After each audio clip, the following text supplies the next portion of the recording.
In level 1 and 2, we kept the legs exclusively in IK and arms only in FK. This setup works well because it's simple to create and covers about 80% of basic animation needs.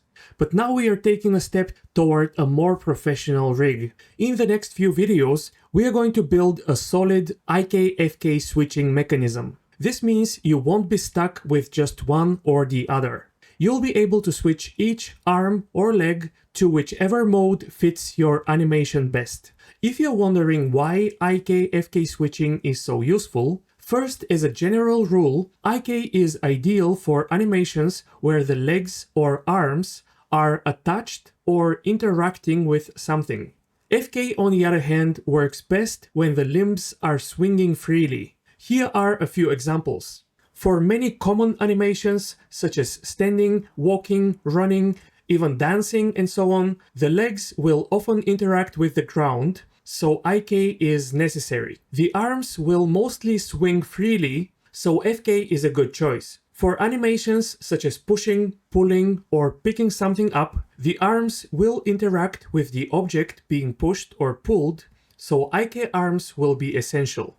If the character is swinging on a bar, IK for the arms is amazing here because it makes it easy to show the character holding onto the bar. And for the legs, FK gives you a natural swinging motion. Finally, if the character is flying through the air, both the arms and legs are moving freely, so FK is your best option. So IK-FK switching is essential in a professional rig. Fortunately, it is not difficult to implement. The main challenge is that we need to create and constrain a couple of overlapping chains of bones, which can get confusing if you try to rush it. That's why we'll take it slow, step by step, until it all makes sense. Now, I'm going to save my file here and start a new general file. This will allow me to demonstrate an important technique that we'll be using in the IK-FK setup. If you have any objects in your scene, delete them and then create a new armature. Go to Edit Mode, select the default bone, and make 2 copies of it. Now I'll go to Pose Mode, select the first copy, Shift select the first bone, and press Ctrl-Shift-C to add a new constraint. And I'll use the Copy Transforms constraint. We already included copy transforms in our list of basic constraints, but we haven't used it so far. You can think of copy transforms as copy location, copy rotation, and copy scale all packed into a single constraint. Using copy location, copy rotation, and copy scale individually will give you more control, but if you just want one bone to follow the transforms of another bone, the simplest and quickest way is copy transforms. So I'll click on it, and now it will look as if our original bone disappeared. You probably understand that it has not disappeared, but because of copy transforms, it moved to the location of the target bone, because copy transforms also includes copy location. If I play with the influence of this copy transforms constraint, you'll see how the constraint bone goes to its initial location, and the stronger the influence, the more it moves towards the target bone. We also want to constrain the first bone to this other bone, so it will have 2 copy transforms constraints. But before that, let's learn how to work with overlapping bones, such as what we have here, because overlapping bones are very common in advanced rigs. Go to the Armature tab, Viewport Display, and switch Display As to B-Bone. B-Bone means bendy bones. Bendy bones are an amazing advanced rigging feature, which we won't be using in this intermediate section, but B-Bone Display Mode is useful regardless because I can select all bones and press Ctrl, Alt, Shift, and S and change their thickness. I can also select an individual bone and press Ctrl, Alt, Shift, and S and change the thickness only of the selected bone. Now, if I switch to wireframe shading, I'll be able to see the individual bones even though they're perfectly overlapping. This thickness is only for display purposes and it doesn't change the function of the bone. In octahedral mode, the bones are still perfectly overlapping. If I switch to any shading other than wire, the bones will not be transparent, so I could go to the object properties, viewport display, and switch the display of the armature object to wire. Now this armature will always be see-through regardless of other display settings. Okay, so now I want to add another constraint to this thinner bone, and the target will be this bone. So let's select it and press Ctrl, Alt, Shift and S and make it slightly thicker. And now I want to shift select the thinner bone, but unfortunately I won't be able to do it directly. This is something that is being worked on, and hopefully in one of the next Blender versions you'll be able to just select this bone that you can clearly see. But currently it is not possible, so here are a few workarounds. One is to select this bone and press Ctrl-Shift-C and make it thicker than the other one. Now I can easily shift select it. Another way, which I use very often, is to simply hide this bone that gets in the way. Now I can shift select my bone. Yet another way is to point at the overlapping bones and press Alt, Shift and click. And now I can select any overlapping bone from this menu. And here I know that I want bone. Okay, yet another way is to switch to rest position, which displays the bones in their unconstrained state. Now the bones are not really overlapping, so I can select this one and then easily shift select the other one. So hopefully all of these workarounds will not be necessary very soon, but until then they are essential, so keep them in mind. With these bones selected, I'll press Ctrl-Shift-C and copy transforms, and then switch back to pose position. Back in pose position, the constraints will now take effect, and now the constraint bone is fully controlled by this bone. So I can move, rotate, or even scale it, and the constraint bone will move, rotate, and scale with it. And that is because we have these two copy transforms constraints, one over the other, and they are evaluated top to bottom, so the second one overrides the first one. If I switch the influence of the second copy transforms to 0, now the first one takes effect, which means that this bone is fully controlling my constraint bone.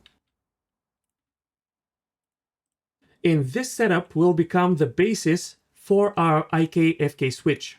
In edit mode, I'm going to move this bone in the center so that it overlaps with the constraint bone, and this one also roughly in the same area. I'll press Ctrl, Alt, Shift and S to make it slightly thicker.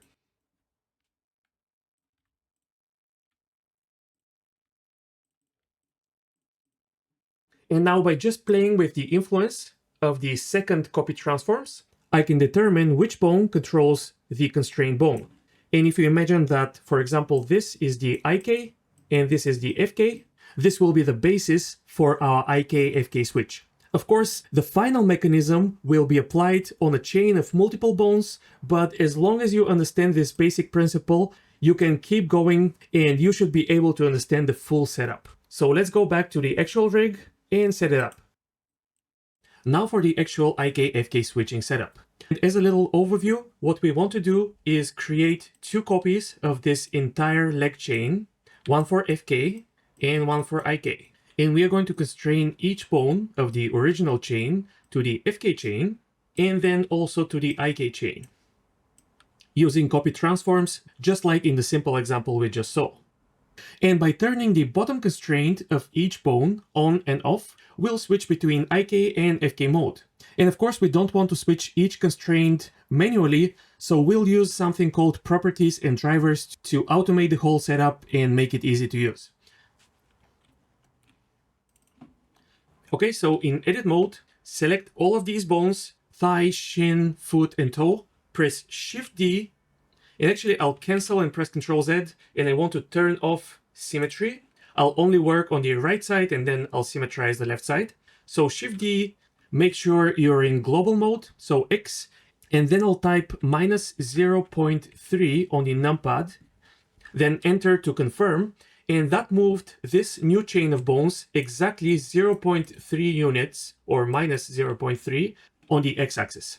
I did this because later I'll want to bring this chain back to its original position, overlapping exactly with the original bones. So when I want to do this, I'll move it again on the x-axis and type 0.3 on the numpad, and that will bring it back to this position. Now I'll cancel this. Now I want to rename this new chain of bones. This will be my FK chain. So I'll rename it to thigh fk.r, shin fk.r, foot fk.r, and toe fk.r.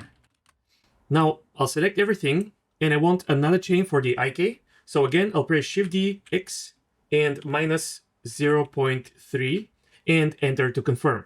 And now I want to rename my IK chain, and for that, let's use batch rename, which you can find under Edit, Batch Rename, or the shortcut is Control F2. Switch your type to bones, and then using find replace, find FK, and replace it by IK. Okay, now these bones are renamed to thigh IKR, but they also have this 001 suffix. So select all bones, again, Control F2, and find .001 and replace it with nothing. Just leave this blank, press OK, and that will effectively delete the 001 suffix. So batch rename is extremely important in rigging. Keep it in mind. Okay, next we want to constrain our original chain to the FK chain. So what I want to do is first select the thigh of the FK chain, then shift select the original thigh and press Ctrl-Shift-C, copy transforms. And now the leg will jump to this position because of the copy transforms constraint. So let's go to the armature tab and switch to rest position, which is the technique that I just showed you. And now I can keep constraining and my bones will not jump around. So constrain the shin bones, then the foot bones, and finally the toe bones. And then do the same for the IK chain. So select the thigh in the IK chain, shift select the original thigh, Ctrl-Shift-C, copy transforms. Then the shins, then the feet, and finally the toes. Now if I switch to pose position, the whole leg will be overlapping with the IK chain. Because the second copy transforms constraint is pointing to the IK chain. Actually, let's go back to rest position and name our constraints. This is something we haven't done so far, but it can be done. For example, I can name this copy transforms FK and the lower one IK. And this is another level of organization which can help you make sense of your own rig later, because things may seem obvious as you do them, but then later you may be asking yourself, what did I even do here? So any type of organization is good. Let's do this for all of these bones. First one is FK, and second constraint is IK.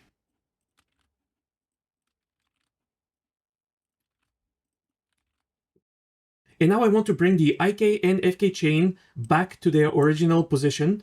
But before that, let's place them on individual collections, because once they're overlapping, they can be hard to select. So select all FK bones, press M, new bone collection, and let's just call it FK for now. And the IK chain, M, new collection, call it IK, and click create. Now I can easily hide and unhide these collections. Now in edit mode, select the FK chain, press G, X, and 0.3 and enter to confirm. Then the IK chain, and then press G, X, and 0.6. By the way, if you didn't use exact values when moving these bones, here is what you could do. I'll undo, slash to isolate the rig, switch snapping to vertex, G to grab this bone, then hold Control and point it to the original leg chain, and then click to confirm. This will also place it at the exact position I want, and slash to go back out of local mode. Now we have these overlapping bones, so let's use our B-bone display to make things clearer. I'll switch to B bones, and all bones are pretty thick by default, so select everything and press Ctrl Alt Shift and S, and let's make them reasonably thick. Now I'm going to start the IK chain and make it much thicker. Then remove the star and enable it for the FK chain, and Ctrl Alt Shift and S to make this chain thicker. But if I enable IK as well, I want it to be slightly thinner than the IK chain. Okay, now I'll unstart everything and disable IK and FK. Now if I switch back to octahedral, I'll select the thigh, shin, foot, and toe. These are the original ones. And then back to B-bone, I'll press Ctrl Alt Shift and S and make them slightly thicker. So now the twist bones are the thinnest. The original leg chain is slightly thicker. The FK chain is slightly thicker than the original chain, and IK chain is slightly thicker than FK chain. So I understand that this can still be a little bit confusing, but it's much better than having everything overlapping. Right, so now in pose mode, the IK copy transforms is at the bottom, and I'll have to switch to pose position. And now my IK chain is controlling the leg. If I start my default bones, I'll be able to select all of the original leg bones, go to constraints, and if I hold Alt and reduce the influence of copy transforms IK, that will disable this constraint and allow the FK constraints to take effect. So now the FK chain is controlling the leg. Now at this point, both the FK chain and the IK chain are actually FK chains. So this is obviously not the full setup. What we need to do is now focus on the IK chain and set up the IK exactly as we did in level 1 and level 2. So I'll press Alt R here to reset the IK chain, and I'll star it to focus on it. I'll go to edit mode, select this connection at the ankle. If you want to switch back to octahedral, that's fine at this point. Then press E, Y to extrude a new bone. Select it, Alt P, clear parent, name it IK target.R. Go to pose mode, select the target, shift select the shin. And by the way, we have an even faster way to set up IK, and that is the shortcut Shift and I. So IK is the super constraint and it has its own shortcut. Press to active bone. Go to your constraints, set chain length to 2.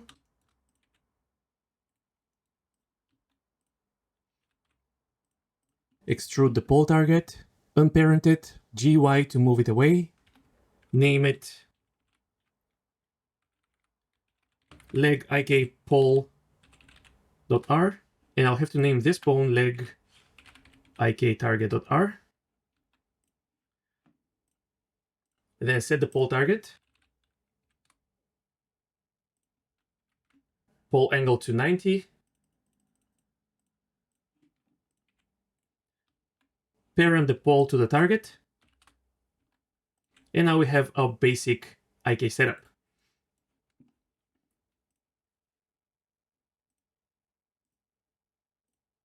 Now if I start the default bones, I can select all of the main bones, Alt and click on the influence and set it to 1. If Alt and clicking doesn't work for you, you can set it to 1 and then right click, copy to select it. Now the IK chain will be controlling the main chain, which means that when I move the IK controls, the leg will be controlled by it. There is still work to be done on the individual IK and FK mechanisms, but the basic switch now works. So let's review what we did.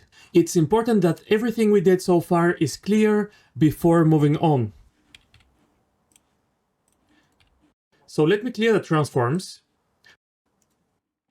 and I'll switch to B-bones so that I can see the full mechanism and start the default bones.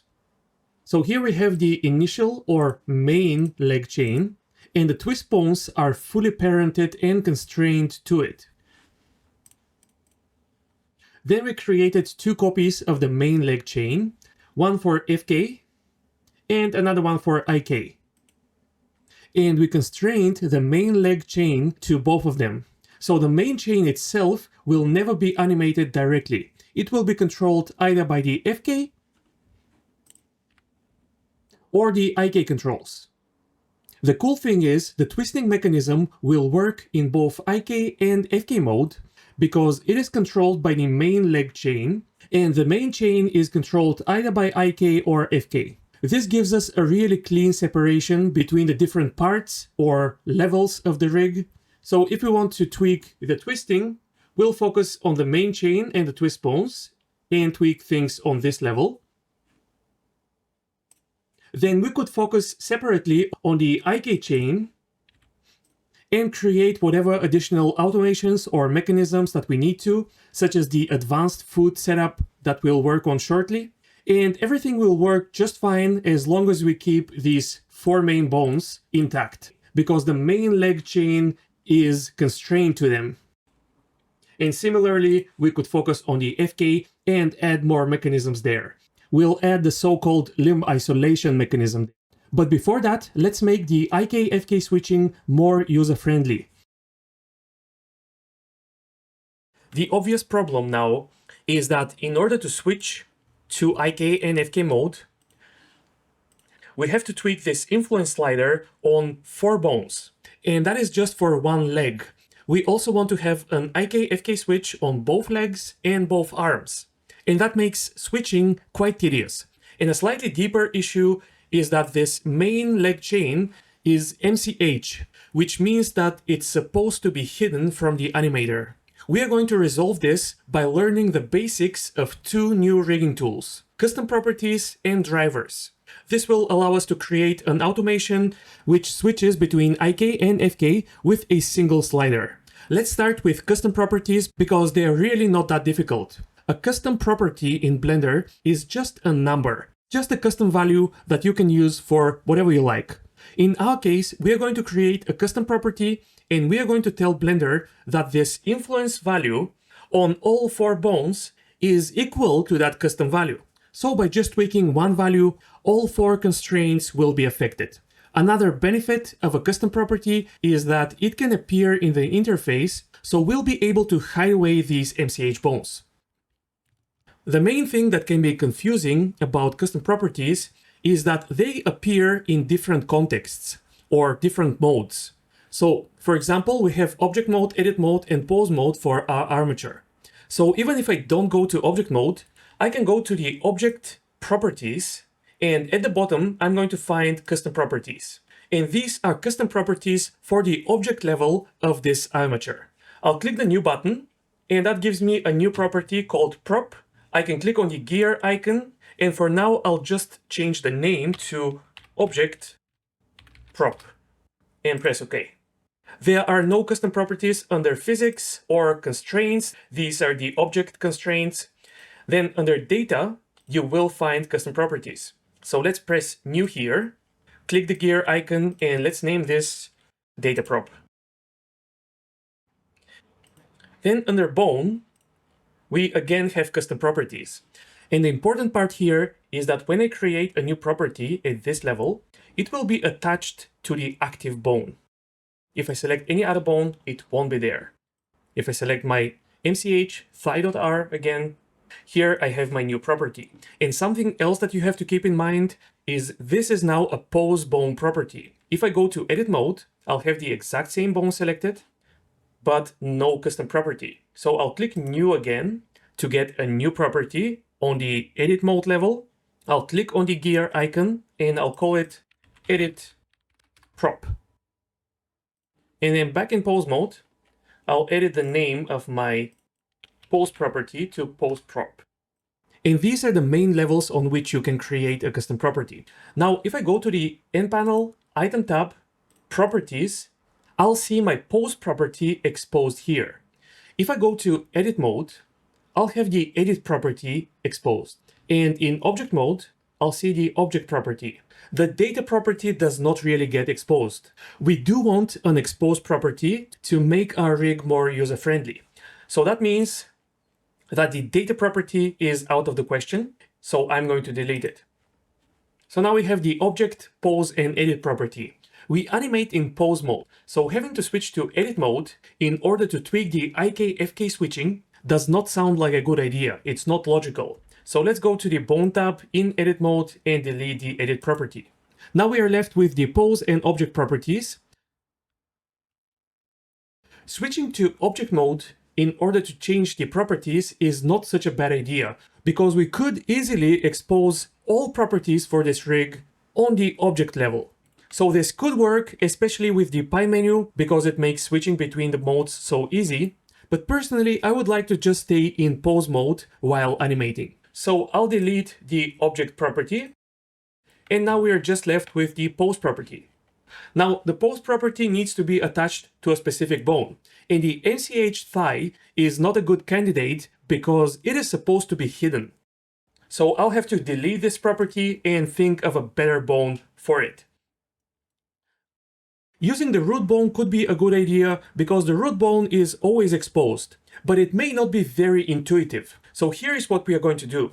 Let's go to edit mode, create a new bone, scale it down and make it a little bit thinner, and place it to the side of the character. F2 and name it rig settings. So this will be a special bone which will contain all of our custom properties. It will act as a menu for the rig. Later we'll give it a special shape so that it's easily recognizable as a settings button. Now let's go to pose mode and give it a custom property. Click on the gears icon and let's name the property right leg IK FK. The property type is float, which is basically a decimal. The influence slider on the constraints is also float, so that's perfect. The default value is 1. This should work, although we can tweak it if necessary. The minimum value is 0 and maximum is 1. This is also perfect because the influence slider also goes from 0 to 1. The rest of the settings you can ignore for now and press OK. Now you have a really good understanding of custom properties. Personally, it took me a while to figure out the difference between the various contexts in which properties can exist. So I'm happy to simplify it for you. Just figure out the most logical context or mode for your needs and add the property there. It's as simple as that. The property itself is just a value regardless of the context. Now we can move on to drivers. Drivers can be complicated, but on a basic level, they create connections between different values in your scene. Anywhere in your scene where you see numbers, such as the XYZ location, rotation values, scale values, and so on and so forth, these values can be connected through drivers. So as a quick example, let's go to edit mode, Shift A and create a new bone. This will be just a simple temporary bone for demonstration. Then I'll press Shift D and duplicate the bone and go to pose mode. Then I'll select the first bone and right click on one of its values. Let's say the Y location. And choose copy as new driver. Then go to the other bone and let's right click on its Y value. And now I can paste the driver. This is probably the easiest and simplest way to create a driver relationship. The value turned purple, which means that it contains a driver, or it is being driven. So the Y value of the first bone is driving the Y value of the second bone, which means that if I grab this bone and move it on its Y value, the driven bone will also move on its Y axis. What's interesting about driven values is that once the driver is applied, you can no longer tweak this value manually. So I can try to change this value any way I like, but I won't be able to. We connected the Y value to the Y value, but that was arbitrary. I can right-click on the existing driver and delete it. Then I'll right-click on the Z location axis and paste the same driver I copied earlier into it.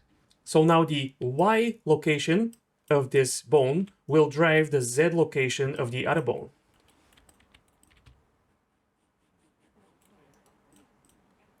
I can also paste the same driver into another axis, let's say the Y location again. Now the Y location of this bone drives both the Y and Z location of the other bone. Or I could delete these and paste the driver into the X rotation. So now moving this bone will rotate the other bone.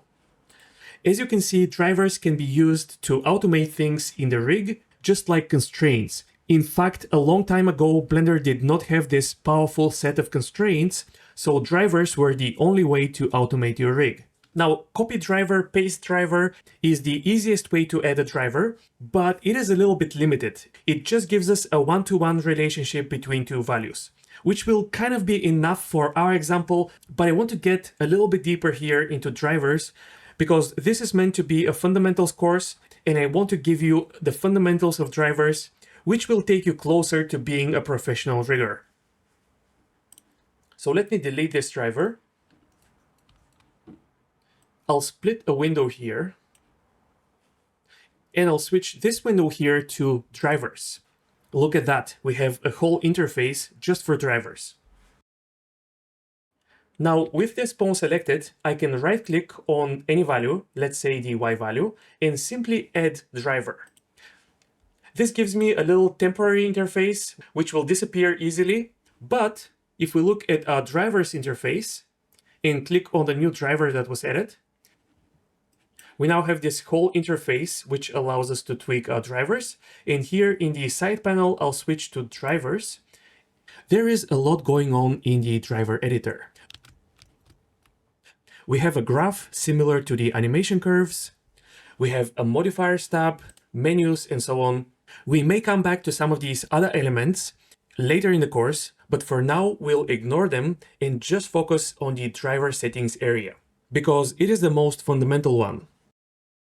Type is set to scripted expression, and that is the most common and powerful mode, because it gives you access to this expression field. In it, you can type any mathematical expression that you like, and it will be evaluated, and that will be the result of the driver. By default, Blender gives us var, which is a variable. It's a variable defined down here. Actually, it is not fully defined yet. We'll define it in a second. And then we have +0. So +0 obviously doesn't do anything, but Blender is trying to indicate that here we can use variables, numbers, and mathematical expressions. So we could also type var multiplied by 2.5, 4 minus var, var divided by 4.7, and so on and so forth. All sorts of mathematical expressions are fine. So for now, I'll delete the numbers and just leave var. Var is just a random name that I defined here in this field, and then I can use it in the expression. To finish the setup of this variable, I need to tell it which object it is based on, so I'll choose the armature, and just like with the target of constraints, we now get access to a specific bone in this armature. So I want to use this bone here, which is named just bone.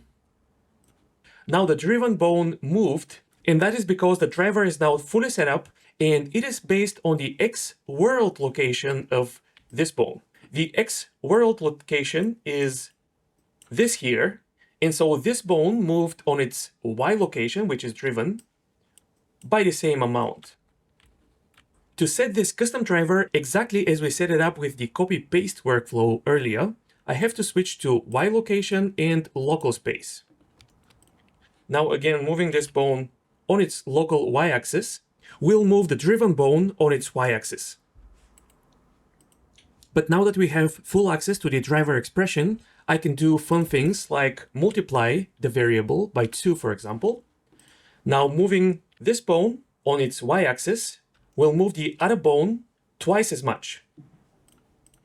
Or I can divide it by 2, so the driven bone will move only half as much.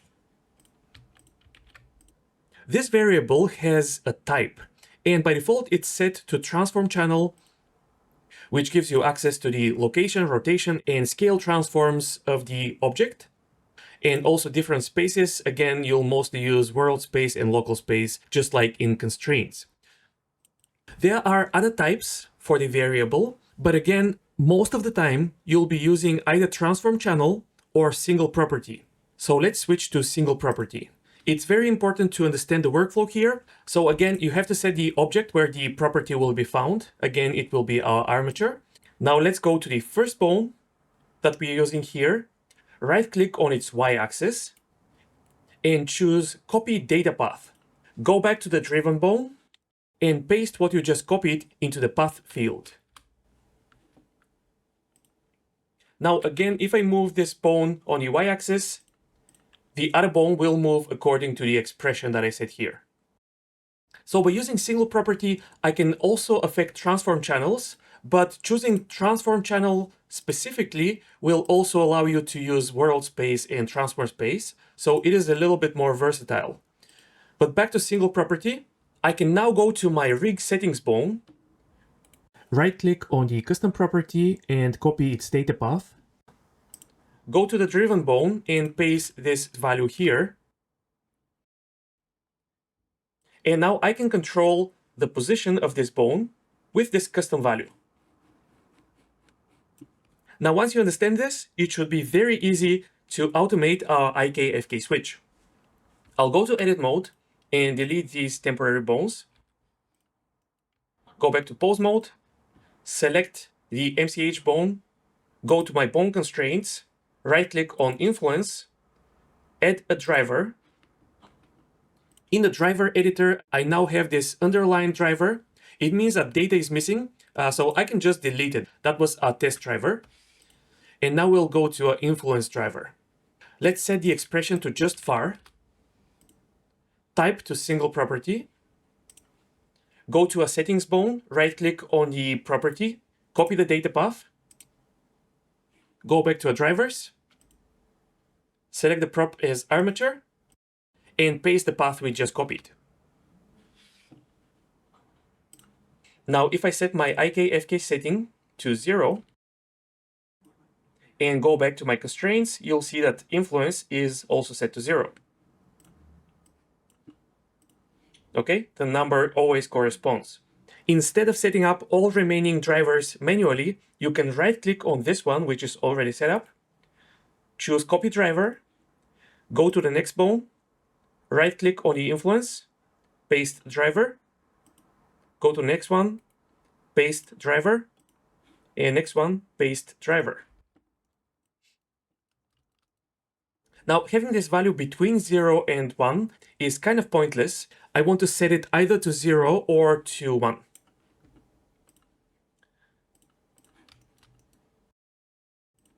I'll move the IK a little bit and the FK a little bit. And so a value of 1 currently means IK, and a value of 0 means FK. But our name says IK, FK, which kind of suggests that 0 would be IK. We could tweak the driver expression to account for this, but probably the easiest way is to just go to the bone tab, edit the property, and just change the name to FK IK. Now, because we changed the name, the driver will stop working. So let's right-click on this, copy data path, start only the default bones, and paste the path to update it. So I'll have to do this for all bones.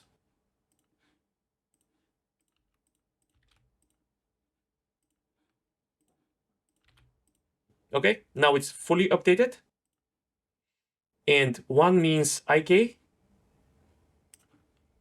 and 0 means FK. Nice work. IK-FK switching, properties, and drivers are essential rigging tools, so we just took a major step forward. In the next 2 videos, we'll keep building important mechanisms like a fully automated foot rig, FK limb isolation, and an advanced hand rig.